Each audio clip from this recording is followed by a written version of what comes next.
What is going on? Episode 94? 95. 94. I thought it was 95. Nope, 94. Right here. 94. How we doing? Good. Excited to be here. Can't believe we're actually closing in on 100 episodes. That's pretty crazy. Yeah, I don't think we're going to get there by the time we do our trip, but that's okay. We can also just take the week off and do some behind the scenes. After hours work. Yeah. Or just no work. Yeah. I'm going to be honest. I'm really not doing great. I mean, this weekend, Ohio State lost. The Ravens lost. Chase. The Sixers went 0-2. It was a bad weekend. The Flyers had a good weekend, but overall, a lot of sports, not a lot of highs, at least from my point of view. Yeah, I agree. The Ravens blow was pretty hard. And Notre Dame losing, not expected, but I was a little emotionally invested, so it was tough to watch them lose and really get beat in the face for most of that game. Yeah, and I think we all wanted to see, obviously, a different outcome, too, on the same side of that. But we'll definitely touch on that here at the end of our show, so if you're watching, stay tuned for the end. But let's get into some baseball to start. We'll get into some NFL, obviously, big divisional round that just happened, and then some college football championship recap. But to start off, just happened at 6:00, Hall of Fame vote. We talked about it a little bit last week. So we had 3 Hall of Famers, Ichiro, CC Sabathia, and Billy Wagner. CC, I'm not surprised he got in. I just didn't necessarily think he was first ballot. And I just want to say, it doesn't matter, but the fact that Ichiro isn't a unanimous MVP and that still Mariano Rivera is the only unanimous MVP is absolutely absurd. And just, I wish that it was public knowledge to who the one person didn't vote for Ichiro to be in the Hall of Fame, and it just got blasted everywhere. Because there's no reason someone like him should not be in the Hall of Fame. He had over 3,000 hits in the MLB and didn't start in the MLB till he was 27 years old. Ridiculous. So that person should be absolutely publicly scrutinized. The fact that they didn't vote for him, but he's in. Billy Wagner last year on the ballot got in. That's exciting. So what are your guys' initial thoughts? I know you probably didn't follow as much as I did necessarily, but I was excited to see those 3 get in. Billy Wagner, Phillies and Mets. Yeah. So I remember him more as melting down on the Mets against the Phillies. He was great for the Mets. Like 2007 range, 2008 maybe. Forget when Billy Wagner was there. CC, I think, is deserving. I feel like the longevity of his career, what he's able to do in multiple organizations, I can't really argue that it should have been a first ballot. But yeah, I like that the Big Bear is on there. And obviously the Ichiro too. I feel like the one guy who voted for him not to be on was just out of spite for whatever reason. I don't know. These voters, there's always controversy. So yeah.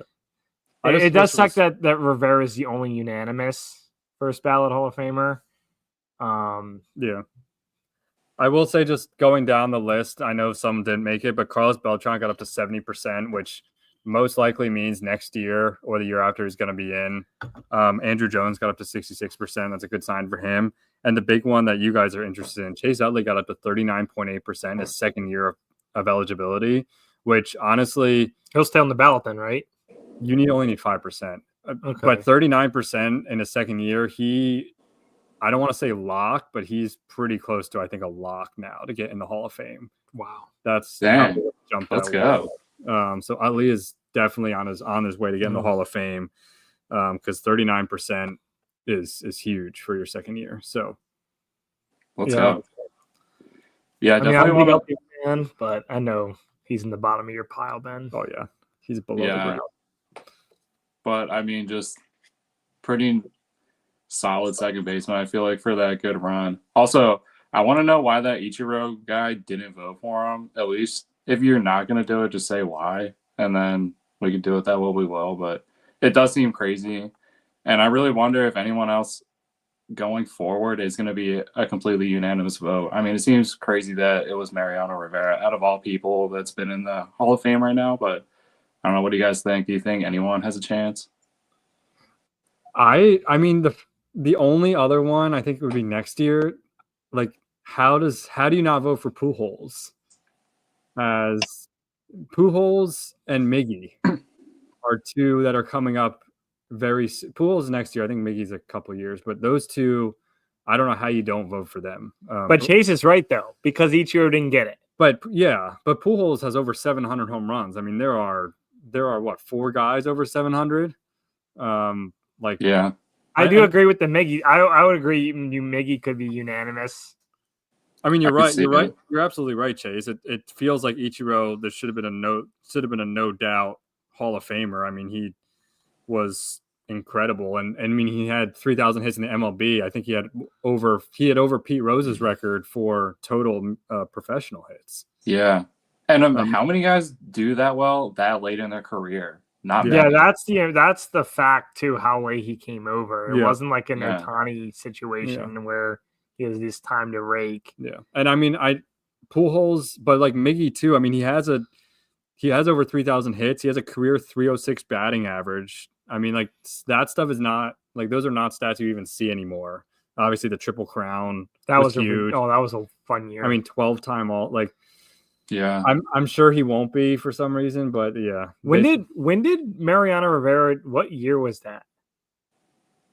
I don't know. I feel like 2013 or something. Okay, for some reason, 2018. For some reason, I feel like it was around the time that Steph Curry got unanimous MVP, and that one was also like how? I think he was the first NBA guy to ever get it for just like the MVP for the year, but it was like 2019. After that happened, it was like, oh, is this ever going to happen again? Because it almost feels like it happens once, and then there's so much controversy behind it that almost like the voters don't want it to happen.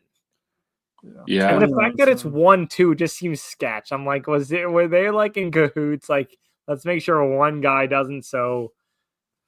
Well, it's just like, I don't know. They set the standard for being unanimous is such a weird position. You know what I mean? Like they did it with a closer. It wasn't like they did it with if they would have did it with two guys, if they do it with another guy, then maybe it'll make it a little bit clearer. But I don't know. Still, it just feels weird. Out of everybody who's in there, you could just write down a list. Mariano Rivera probably comes up on a select few number as being in like a top 5 of you thinking that. Yeah. Yeah, it's weird. I don't know. But anyway, I just wanted to touch on that. David Wright stayed on the ballot at like 8%. So he's on there. He's not going to get in, but I'm glad he's still just chilling on the ballot. Still talking about it. Gets people to talk about him. I guess, the relevancy. He's getting his number retired by the Mets this year. So that's big. Especially a single-digit number. I feel like that's really a huge thing. Yeah. That's an important thing. Yeah. I actually want to, we have to have a whole show on that, by the way, just retired numbers, because I'm starting to wonder, like. Fine, they have triple digits they can get into. Yeah, that's what, like, first off, I didn't realize the NFL even retired numbers. That's a separate issue. I found that out when Neighbors got his number this year. But, yeah, that's a separate issue. I don't need to be seeing a 00 on every team, and we're basically at that point in the NBA now. Yeah. Well, especially with the Yankees, most of their like 1 through 12 is gone. Yeah, can't even get it. Yeah.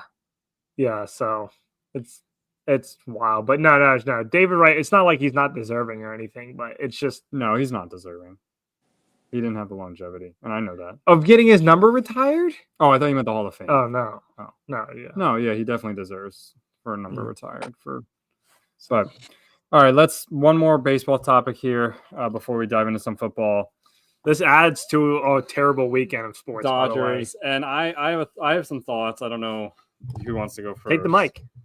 I'm not going to be as spiteful as maybe I thought I'd be when I first heard some of the news. But first of all, for Sasaki, went to the Dodgers. It makes sense for him. He's coming to a new country at 23 years old. The Dodgers already have Ohtani and Yamamoto there, so it's an easier transition. They're friends. They could be on the same team. It makes sense for him. And it's not bad for the MLB as a whole, I don't think, because to have a team that's a villain, basically, it makes for good watching, good TV. Piano version of the Yankees. But even the Yankees were spending stupid money. The Dodgers feel like they're spending smart money. Yeah.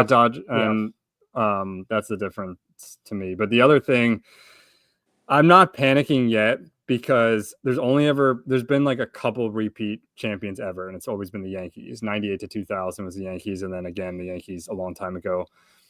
The reality is this whole Dodger season doesn't matter.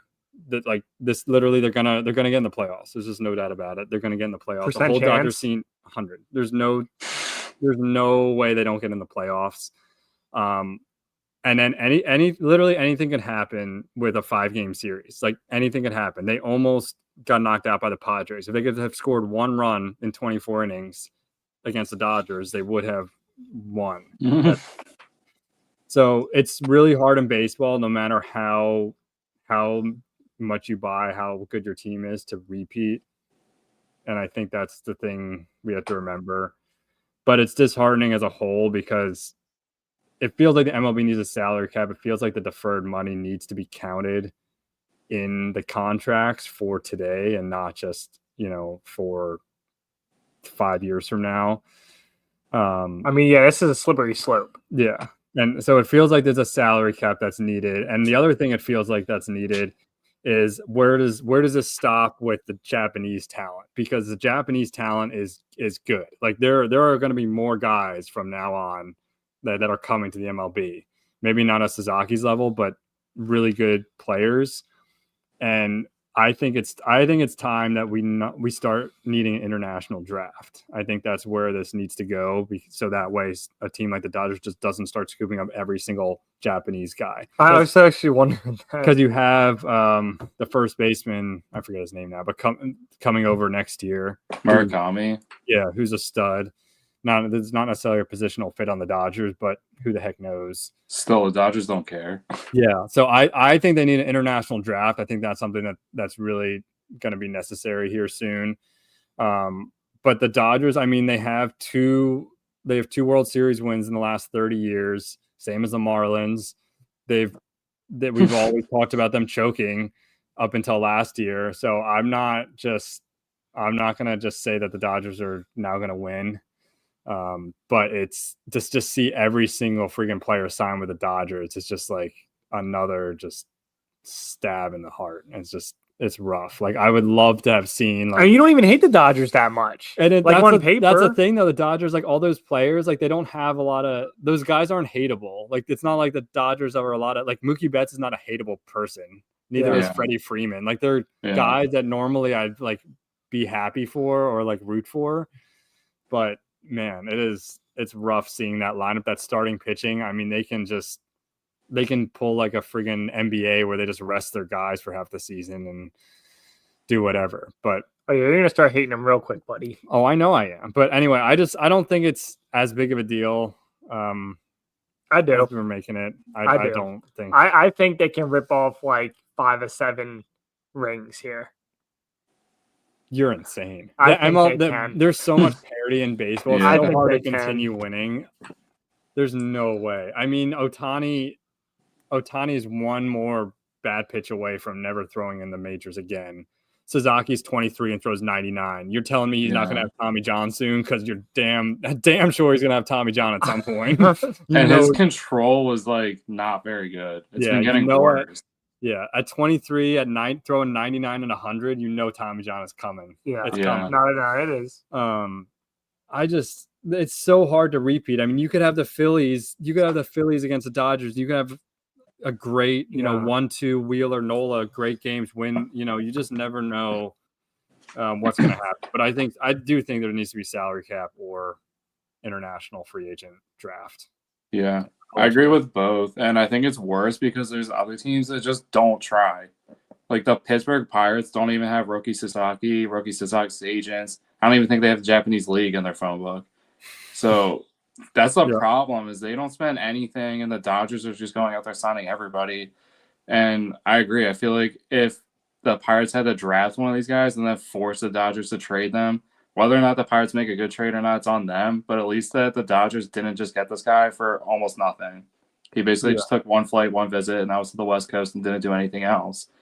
And I feel like that the Blue Jays were in it. I didn't believe it, but then they signed Anthony Santander for $90 million. So I feel like they were willing to spend some kind of money. And it's not that Roki Sasaki needed a bunch of money. He was under different kind of restrictions, but it just felt like it was a sham. Once the Dodgers are linked there, it almost just feels like it's a lock to the Dodgers. So and they missed out on Ohtani. The Blue Jays missed out on Ohtani too. There was that whole report that Ohtani was going to be a Blue Jay, and then it just like fell through.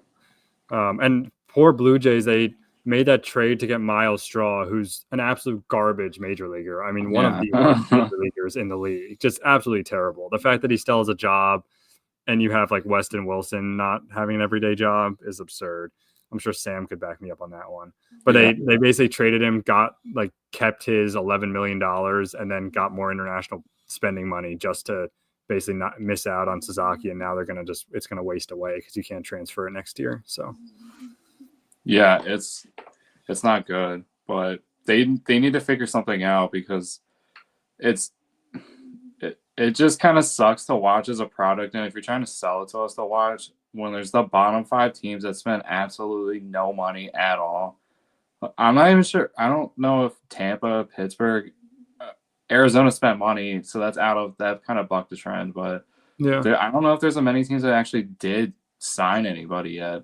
The A's spent some. I mean, the Mets obviously. The A's spent money, but so there's a few people, but then there's just the consistent people you can look at and say year over year, okay, maybe this year's the exception, but for the last 5 years, what have you been doing? I mean, you have like the Mariners who are consistently right near the playoffs. Like they're so close to the playoffs, it feels like every year. Yep. And they never spend any money. I don't think they've done any. Like Pete Alonso feels like he would be a great fit for the Mariners. Like they need a first baseman. But like you don't see them spending any money. And they have a guy who's selling ad space nationally on their team. Yep. And you should draw to go play with him. Yeah. And the A's are only spending money so they don't get sued by the MLPA. That's the only reason. They have to be over a certain threshold so they don't get sued. That's the only reason they've been spending money. And now there's 2 MLB teams between the A's and the Rays playing in a minor league park next year, which is also wild. But I forgot about the Rays. Yeah, you got 2 teams playing in minor league stadiums, which as a MLB it's player, not that Rays is not their fault though. No. The Rays, 100%. I mean, but they've also just had a whole battle with their stadium and stuff, and it's like been drawn out. Then they kept threatening they're going to move to Canada, and it's like, go Rays. Nobody cares. If you're going to leave Florida, then leave. No one cares. And as an MLB player, like, I'm sorry to break that to you. If I finally make the majors, I don't want to sign for a team playing in a minor league stadium. Yeah, I'm not going to go play in the backyard of a retirement community in Florida. No thanks. Like, I'm just thinking of even like the accommodations for them. Like some of these stadiums and like these clubhouses are so nice, and I'm sure they'll modify it some, but like there's no way it's going to be the same, and you're not playing in front of the same fans. And yeah, I mean, nobody went to the games anyways, and now it's like, now what do you do? Now you really have to get people in there. Yeah, that's true. So anyway, I'm sure we'll talk more. Quick update on our free agent trend bracket thing. Not a bracket, but picks, I guess. Chase is still winning at 5-4-3. Okay. We all had Sasaki to the Dodgers. Classic. I'm gonna win next year because I'm just gonna put anyone relative or from Japan to the Dodgers, and then the other top 3 free agents to the Dodgers, and then just sprinkle in other teams. Yeah, sprinkle in other teams that don't include the Pirates, the A's. Chase, you just gave me the winning recipe to smash. Yeah, the Tigers. Have they spent money? They were just coming off a nice playoff run. No, I heard they're connected to Bregman though. I heard they've been told. Okay, well that's a nice piece, but I mean, you would think that they would be like trying to do something right now. I mean, they lost a heartbreaking series to the Guardians, and it's they got there, they got hot at the end of the year. So I didn't. Anyone in the AL East or the AL Central's done really much of anything besides the Guardians re-signing Bieber. Yeah. Yeah, I guess that's and I think the Royals got India, but that's not like that's not I don't know. Yeah, and while we're just talking baseball, super quick about the Mets. They re-signed Winker, and then they signed what?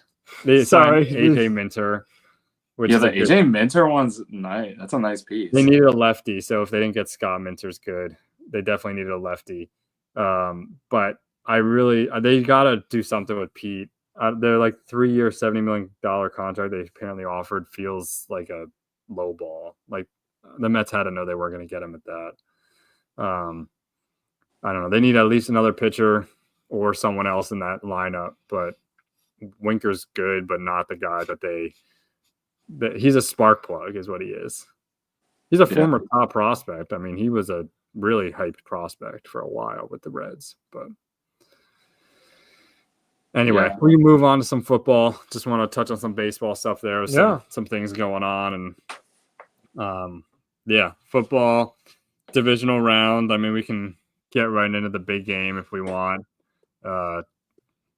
Ravens, Bills. We all watched most of it, if not all of it. Yeah, I think I watched pretty much all of it. Yeah.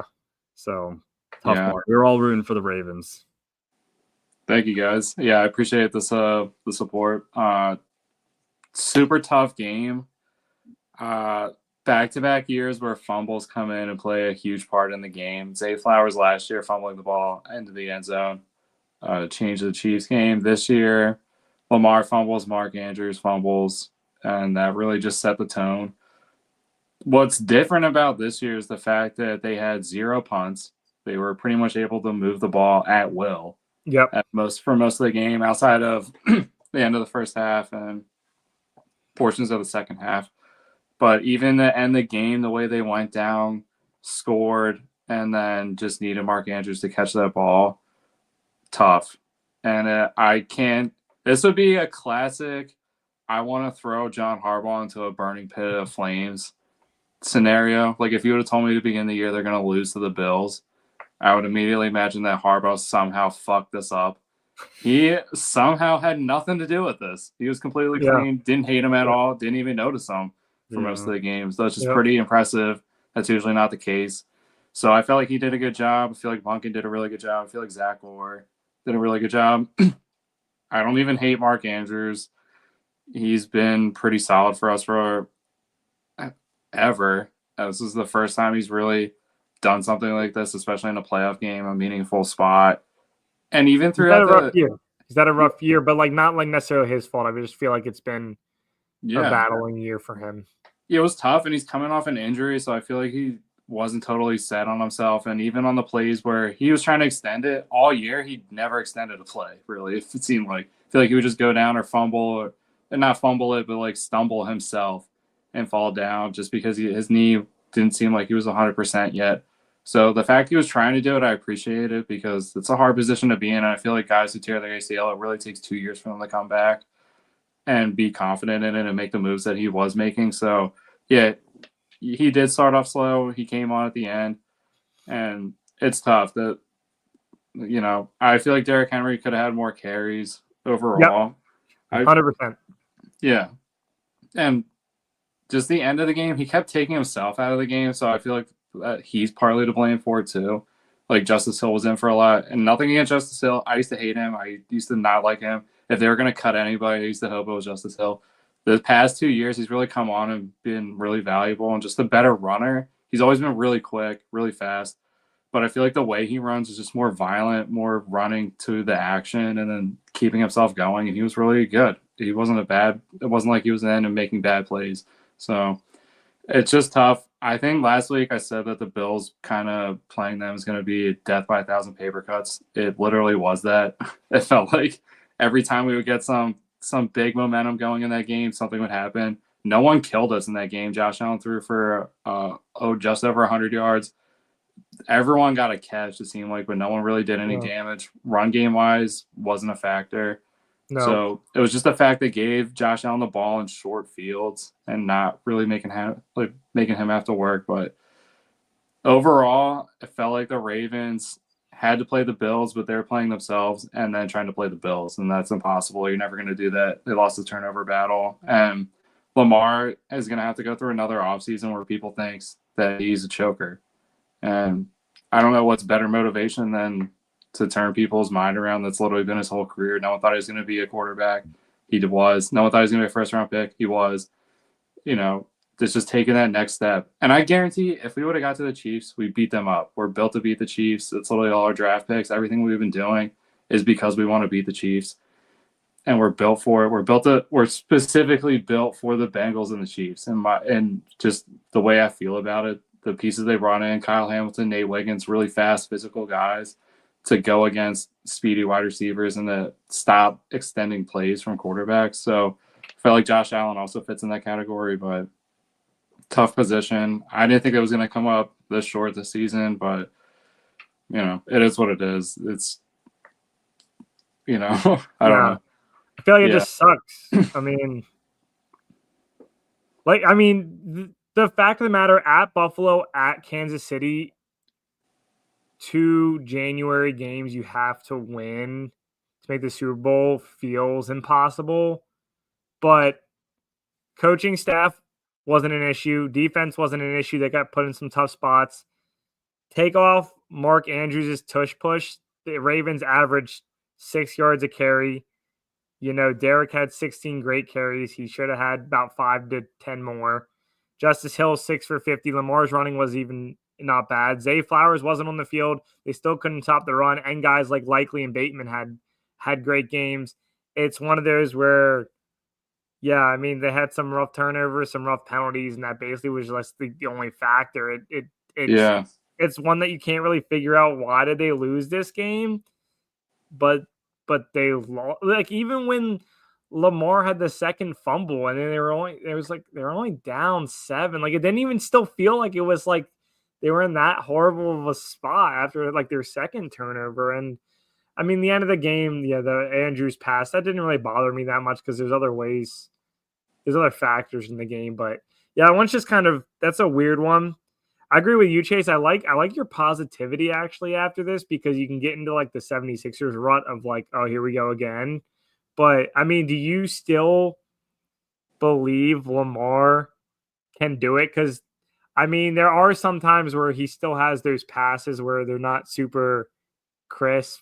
I'm not hating. I'm just saying, like, if you think Dak can still do it, then Lamar can damn well still do it.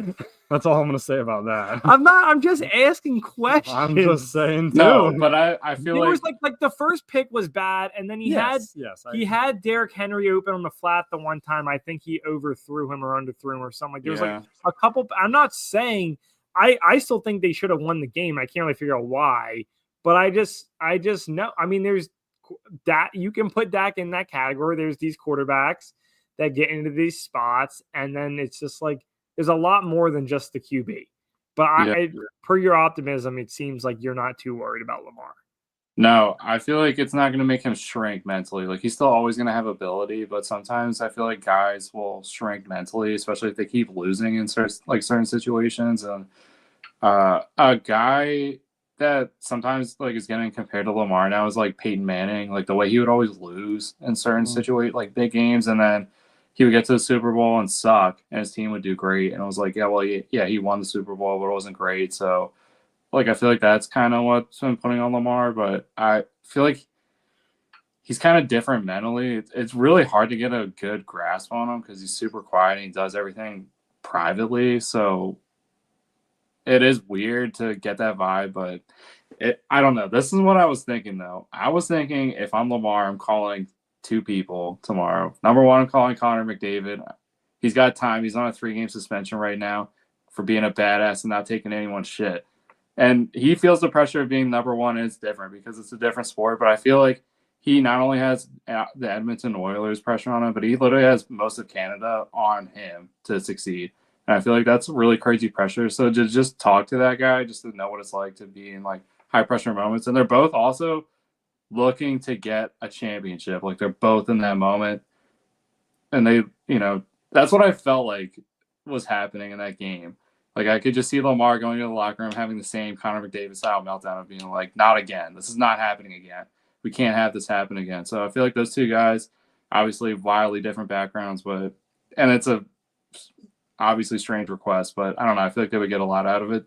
And also I'd have Lamar just call like Tom Brady and or Peyton Manning, because both those guys will just tell you how it is and what they've seen. And Tom Brady's seen your games this year, so I feel like he wouldn't be afraid to at least talk to you about it.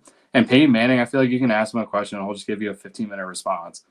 And you can take with that what you will, but you're going to get a lot of good answers out of that. So I feel like Lamar can take a lot from just being like, okay, all right, I'm obviously the most dynamic player on the field at all times, and I can change the game at any moment. But sometimes it doesn't always have to be me. Sometimes I just have to be the guy who's just the backseat. And I feel like the regular season he did that a lot.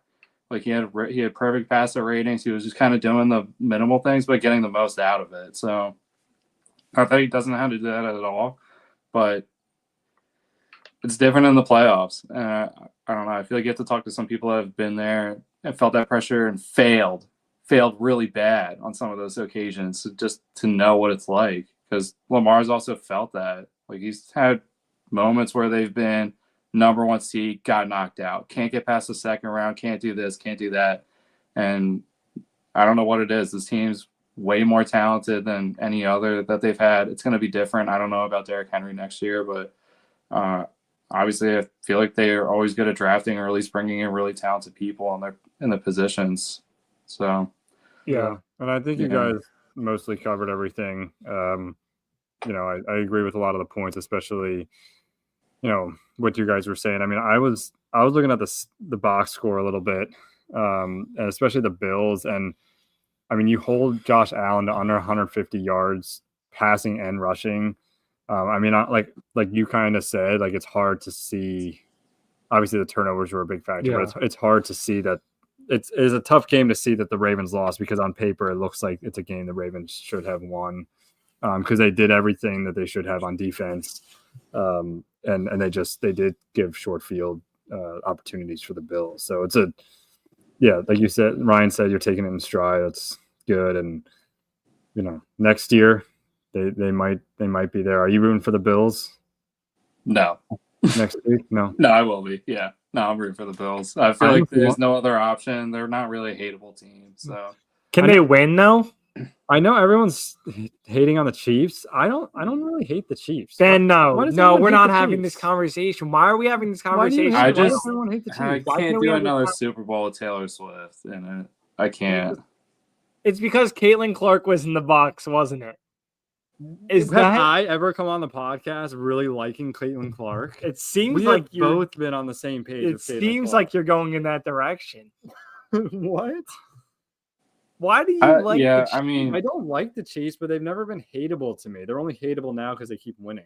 And I feel like they're beatable though. I feel like the Bills can go in there and do exactly what they did to the Ravens last week, this week, where they're just kind of inconspicuous. Josh Allen makes no mistakes, not trying to be a hero at all too, because I thought that's what the Ravens are going to do, is try to force him into being a hero, because he's pretty prone to throwing some interceptions that are not good. I just really don't shout out to him for doing that. Yeah, his numbers don't look good, but you're right. He played like the pocket passing quarterback and made the right reads and decisions. I really just don't want to watch the game and just get mad. Like, I feel like these games are just going to become all about the refs, and that's what I'm disliking about football the most. That can play into your role of not liking the Chiefs. To do with the Chiefs. Yes, it does, because they get the calls. Well, that's not their fault. You hated the Patriots because of the same reason. And Tom Brady, and they're the same in division as the Jets, and they beat the Jets every fucking time. So they're not a division rival. Do you like Patrick Mahomes? I don't hate him the way I hated Tom Brady. Okay, Travis Kelce. Travis Kelce.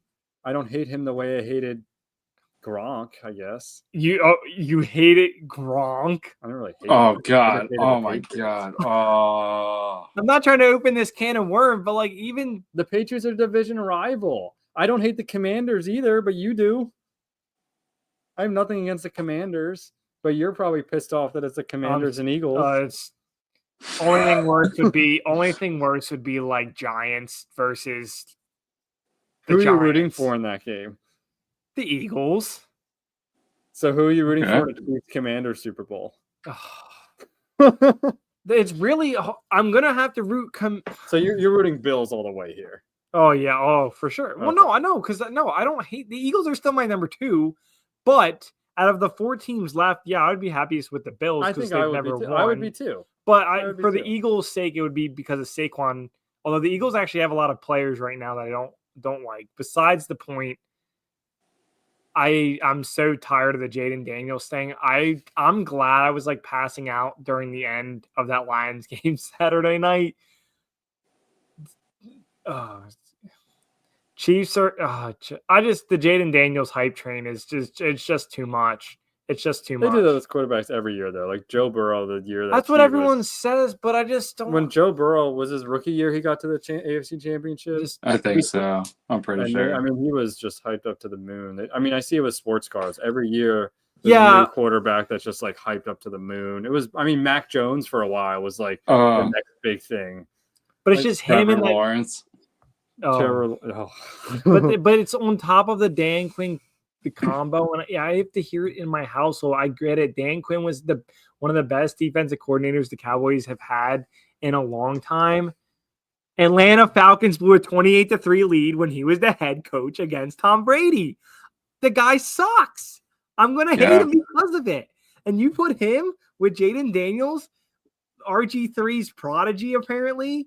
Like, I don't need the on this organization that's been brought up by like the worst morals ever when I was a kid up until 2-3 years ago. I don't need anything about this organization anymore. No, you have to change your name every other year, and everyone still calls them the Redskins. Everyone still does. They don't even acknowledge. I want them to go back to the Redskins so bad. It's they're just a mess. They're a whole mess. Terry McLaurin's about the only guy on there, and they've added some defensive pieces. Bobby Wagner, Lattimore, Dorrance Armstrong from the Eckler. Yes, they've added some pieces I do like. So, which I probably will root for them against the Chiefs because everyone knows the Chiefs are the worst on this podcast. Yeah. And that's my rant. Okay. And I don't even know if it made sense. The point is the Bills need to somehow go all the way, but I don't believe in them. So I think they can do it. I think they can beat the Chiefs this weekend. I think the Chiefs play a little bit down to their opponents this year. And I don't think that's a good recipe, especially for a team like the Bills. Like, this would be a classic if you're playing the Steelers and like a Big Ben Steelers team, not the Steelers of the last 2 years, but Big Ben Steelers game, that happens. Then the Steelers went on a last-second field goal, and you're like, what the hell? The score's 13-10. How do we not destroy this piece of shit team? How do we not destroy them? Okay. I couldn't remember if the overtime rules for the playoffs. Yeah, the overtime rules changed, so we're not going to get into that weird situation. Oh yeah, it's not going to be that. You know, I was just saying in like that scenario, it'd be like a last second walk off. Oh yeah, by the way, I meant to bring up Justin Tucker. Not an issue. Was quiet the whole time. Yeah. Surprisingly, but and we talked about it. Like, he started like the last few games looking better, and I mean, just they showed confidence in him, and he just goes through a little rough patch as everyone does, and maybe doesn't have the leg he did 6-7 years ago. That's okay. He can still he doesn't need to be cranking 66-yard field goals anymore. Okay. He's still more accurate than half the guys in the NFL. So I mean, that's a hard stadium to kick in. The wind, it's cold. Tyler Bass was a little wonky kicking it. I mean, I don't blame him. He's got a tough position. He's got a tough stadium to kick in a lot of times. So but Jake Elliott made some pretty crazy field goals in that weather too. Some of those going in. It is January field goals are. It's probably like how it was in like the 80s. I feel like it's just. Oh yeah. There's like knuckleballs and eggs just flying through the posts. Yeah, a lot of doinks this year. I feel like doinks were so rare, and now it's like every weekend someone's doinking it. I'm just thinking about that Chris Collinsworth thing from the freaking Commanders game. All right, we'll move on. But I think we pretty much exhausted NFL. We'll talk more. Yeah. Also, I wonder who's doing the Super Bowl this year, because if it's Chris Collinsworth, I feel like the Commanders are going to make it somehow. I thought for some reason Fox had it this year because I feel like Brady. Okay, that makes more sense. Yeah. Freaking commentating, he's going to get the Super Bowl. Yeah, that makes more sense that it'd be Fox, especially because like Kevin Burkhardt, Tom Brady. Of course. And he's not even, I mean, Tom Brady might become a better color commentator. He's pretty trash right now. He has his stories, but he's not trash. He's not that great though, but Yeah, of course. I mean, that's good for me, Chase, with the Chris Collinsworth thing. But I'm just the Super Bowl feels like an NBC type of game. It does. It was weird. It was how weird was it watching the Sunday 3 p.m. game on NBC with a game later? It was was weird. I hate this. I don't like it at all. I hate Monday Night Football being on a Saturday. Yeah. And we just have to pretend like the Monday Night Crew and it's Saturday. No. Yeah. I'm not doing this. I'm not doing Sunday Night Football at 3 p.m. Yeah. I don't mind. The only reason I don't mind a Saturday is because at least it's a weekend night. Yeah. But otherwise, the setup is weird, the though. setup is, still don't call it Monday Night Football. No, it's Saturday. I was totally like looking, I'm like doing laundry. They do a new graph. It's like light outside, and I'm hearing like names being called on the TV. I'm like, is it 9 p.m. already? And we're being introduced to the defense. I'm like, yeah. What the hell? But yeah, it's weird. I don't like how all the slots are all shifted around. So I don't know if that's because of like flex scheduling, and then they get to mess up playoff. I don't know how it works, but yeah, it's gross. Yeah. Stop it, NFL. All right, well, moving on to our last topic for today. Yeah, college football championship. We watched portions of it. I think we all kind of knew how this one was going to play out. We were all rooting for Notre Dame again, but Ohio State national championship. Number seven. Yeah. I mean, I do like the parity this year, at least with the playoffs. I felt like it did make some of these games a little more exciting. You could argue that some of the first round games weren't like SMU wasn't going to ever win the championship or anything. No, but you might not have had a Notre Dame Ohio State championship game. Exactly. And I think it made it fun and exciting, and I'm sure there's more money for everyone. So everyone's happy. It's crazy that whoever won this game was going to have to win 4 games overall, basically play the last month, basically add a month onto your schedule, and play in a bunch of bowl games, which I don't think, Ryan, you're a fan of that, having to do that. No. But that's the path to the winning a championship now. And I have to say, if you want to know how much it costs to win a college football championship, about $30 million. That's what Ohio State spent on their roster this season. So wow. I feel like they said 20 million. I don't believe that. I feel like it's probably closer to 30 million. Wow. Just because if you're going to say it was, you probably want to go lower than, maybe it was 25 million, maybe it was 21 million, maybe it was 29 million. I don't know. Either way, it was definitely not $20 million considering. So wow. It's just crazy. I mean, some organizations will never have a shot because of that. Almost into Marlins territory. Yeah, and this is like what Nick Saban's been talking about all season. I know everyone hates Nick Saban. He's basically the devil, and especially the college football devil. But he brings up a good point how there should be some kind of structure or salary cap or put a limit so every team can be able to spend the same amount, because there is going to be teams like this that just spend more money than other teams can, especially in the South. Like, I'm surprised Texas, any of the Texas schools, LSU, Florida, these schools just are powerhouses. I don't know where they get their money from, but they have strong alumni bases, and these people are just willing to write checks for whatever amount. So Matthew McConaughey. Yeah, like Ole Miss, this year, they've dominated the transfer portal. They brought in high-end guys last year. They brought in high-end guys again this year. So I can't imagine what that's costing. Somebody was speculating that like a starting quarterback for a Division I program is like $750,000 to $1 million, probably $1.5 million, maybe even $2 million for some of these people. Yeah, Carson Beck, $4 million with Miami? Yeah, which is crazy. So that's way top end. I don't think he's worth $4 million, but hey, whatever. It's not my money. It's Miami. So, yeah, I mean, that's like, it's absurd. So they have to do something about it. But overall, I would definitely have to say this has definitely been a landmark college football season. It's been really fun. I'm going to miss Saturday mornings, not having college game day to wake up to, and all the shenanigans that have been happening. And the season for me started way back in August with the Ireland game, Florida State, Georgia Tech. It was a crazy game. That game made me hate Joe Tessitore less, so I enjoyed calling his games this year. Anytime he was on the call, I actually didn't mind it at all. I feel like for whatever reason, he was just different this year. So I enjoyed all his games, and it started then, and it went all the way up to last night. So it's a little bit of a bummer that it's finally over. We have a long way to go, but with the transfer portals being open, I don't even know what the deadlines are anymore. It just seems like it's consistently open, and guys who have been dropping out, just leaving their teams, not even telling them and taking out their money. So a lot of drama that's been unfolding, and we're going to see how it all shakes out. But as all of us are Penn State fans, I hope that they can do something spectacular. Basically, their entire wide receiver room left, so that's not a big up. So we have to replace them. Maybe actually even use them next year if we're going to replace all of them guys. So that would be a bonus. Tyler Warren's gone, so we're going to have to throw to somebody else other than Tyler Warren.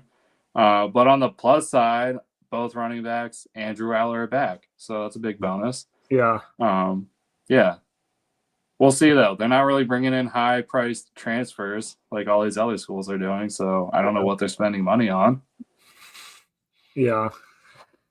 We'll see. It was a fun year, though. It was overall, besides the outcome of the championship game. Yeah. Oh, there was just one transfer I wanted to highlight. Tulane absolutely got destroyed by the transfer portal, so I probably won't be following them much next year. But one of their big-time players, Mekhi Hughes, running back, transferred to Oregon. Get to know his name. Probably going to be a first-round pick, certainly now, because his production was good at Tulane. It's going to be even better at Oregon.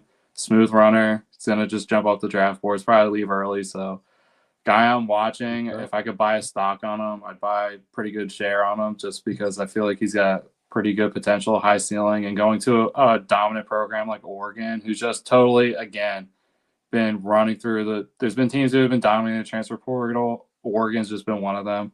They've been bringing in everybody, and because they have exciting people, they went out and invested in Dillon Gabriel last year and then a younger quarterback. Now the younger quarterback's ready to play, step in for Dillon Gabriel, and a lot of people are attracted by that option. So they're a top program in the Big Ten. They're getting players, so it's tough competition. I mean, they obviously got spanked by Ohio State, but Michigan next year is coming back. Oregon's coming back. USC has to be stronger than what they were. Ohio State, Penn State. It's going to be harder. I had Malachi Hughes written in my notes from a while ago. So you must. Yeah, Chase, you called him you called him this was beginning of the year. This was a minute ago. This note, and I mean that just shows that scout knowledge. I don't know. You always got that scouting in you, bro. Yeah. You always got that. I'll get you a nice Malachi Hughes college, because they have college first college autograph cards and stuff. Yeah. Like those, and you can just hold on to it, and then you can. Heck yeah. And Darian, their stud true freshman quarterback transferred to Duke. I think I brought this up a while ago because it was pretty quick once the transfer portal opened. So, yeah, Darian Mensah, Mekhi Hughes, two guys to watch out for. I feel like their draft stock is really high, and they're just going to be, continuing to make their names. And, yeah, we'll see where they go. All right. And then, so anyways, I'll have to find two random teams for next season to root for. Based on the video game we'll have to play. Yeah, I'll find two more. I wonder if you can bet their overs and wins. I don't know. Chase Duke's got some nice people coming in. They've they're gonna be a sneaky team in the ACC. Okay. Somewhere Hef's getting hype about it. It was Mekhi Hughes, not Malachi. My bad. Mekhi Hughes. Mekhi. Yeah. Oh, I thought it was Malachi. My bad. All right. Well, we're about to wrap up. Before we do, I know Ryan's going to be salty. I'm going to talk about this for some reason. He's going to be salty about it. But I watched the new women's 3-on-3 Unrivaled on Saturday and Sunday. I watched the full game Sunday. First of all, the game I watched was a blowout, so that wasn't as exciting. But Saturday, the pace was really intense, and I enjoyed it. I think the difference between that and the big three is that these are all current WNBA players. The pace was really good, and they were playing hard. So it was fun to see. It was fun to watch. A couple weird things, like free throws are 2 points apiece. Oh, so you get to the line, you can have 4 points at the line. Oh my god! And then there's thresholds you have to get to win. But it was fun to watch. It was entertaining, and I think it's a nice league for players to not have to go overseas. Obviously, Brittany Griner's in that league, so she doesn't have to go overseas because we all know what happened. That was really intense that you just mentioned that. She's in the league. I'm more mad about that than you were. I knew there was going to be something. No, I'm not. Don't knock it till you try it. I ain't gonna knock. But it was fun. to watch, and I enjoyed it just because I've been following the. All right, Ryan, I'm done. What? We'll see you guys next time. Later.